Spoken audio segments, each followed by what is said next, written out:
Well, I just finished my program I was going to do for the swapping out of the patchwork um, back end and using just playing the samples directly. So I run there. Usually I take the teleporter, but the teleporter takes me to the new spot in the basement that I got to go through 5 or 6 doors in order to get out of the basement. So it's ready for the play. But here we go. So this is I just show it works here the same as it did before. You know, there'll be this would be like a beat block that you were prop hunting. Gets it, returns it to the table, and then you can go ahead and say I want to pick that one up, and you move it up here, and you can stick it into the player, and it'll wait. I don't have the countdown clock. I'll do that next, but there it starts. I could pick a different drum, swap it out.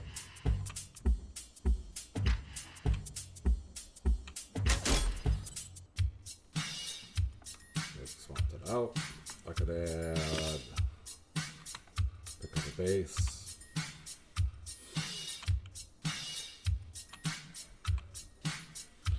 Stick it in the second track.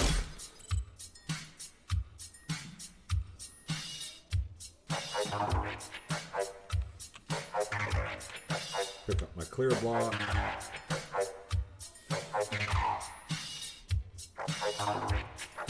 And I could, let's say, clear the bass first because that's coming out. No, maybe bass. And the clear block will return to, boom, at the end. So it's got the drum. I could pick the second clear block up.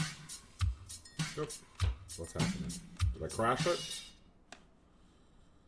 No. Just paused. Who knows what's going on with that?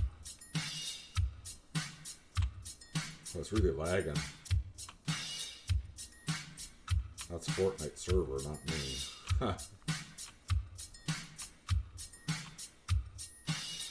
Yeehaw. Alright, and that'll stop all the beats. I may have a stop all beat block over here in the utility here, as besides just clear a track. That should really say clear track. But anyway, so it all works. I proved it there. And here's what's the exciting part about this, at least it is for me. So I rewrote that beat block program, the program itself, to beat block, called beat block 2. And it's going to save me from doing a lot of work. Previously what it used to do is it would go ahead and it would basically send signals to this patchwork infrastructure that I'd set up, and I'd only set it up for 4 different samples. And what it would do is it would play these devices, and so I was gonna set it up for 264 samples. So I'd have to have in order to do that, I'd have to have 246 of these song sequencers down here, which are these little ones on the floor.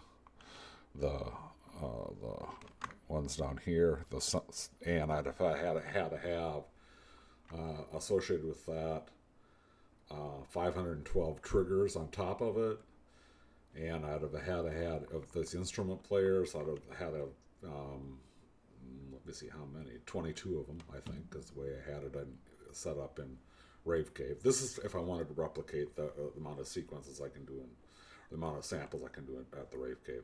I'd have had to load up 48 new MIDI files, and I have 7 fusion patches I had to create, which is a data structure and a fusion player having to play this patchwork stuff. Now, with this new approach, it's just playing the samples directly. And all I'm using in the patchwork infrastructure is this right here.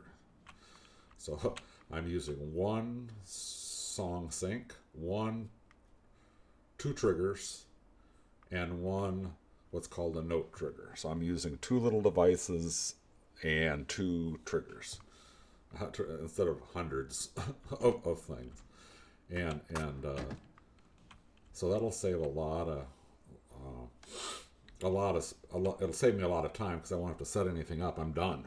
Basically, I'm done with the music part of it. I mean, I've got to go now. I can go ahead and load a bunch of blocks, configure a bunch of blocks, but I don't have to do anything in the back end in terms of the framework, or I don't want to have to set up all this massive amount of patchwork devices because that's no longer in play with the way the music's going to work. Pretty excited about that.